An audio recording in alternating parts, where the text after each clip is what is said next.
We took a group of cadets, military cadets. Secondly, these people were football players. We trained them for 2 weeks in order to get them in good enough condition that we could test them without killing them. Now, these people had been in a wide variety of physical activities for years. Every one of them had been on a strength program for several years. They were all involved in running and wrestling and fist fighting in a wide variety of activities. So they were outstanding physical specimens to start with. Yet the level of training we were going to give them was such that they literally could not tolerate it without 2 weeks of careful break-in training.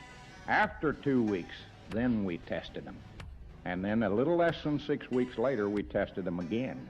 The first test, for cardiovascular purposes, was to run them through a workout non-stop.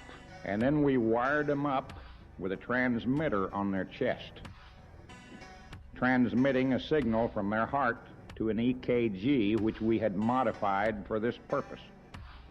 We modified the EKG so that we had a needle pointing to a dial. We needed that in order not to kill these people. That wasn't the purpose.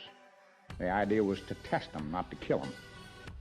So when their heart rate would approach 230, at which point normal individuals go into fibrillation, the heart is no longer a pump, it becomes a vibrating machine and you die.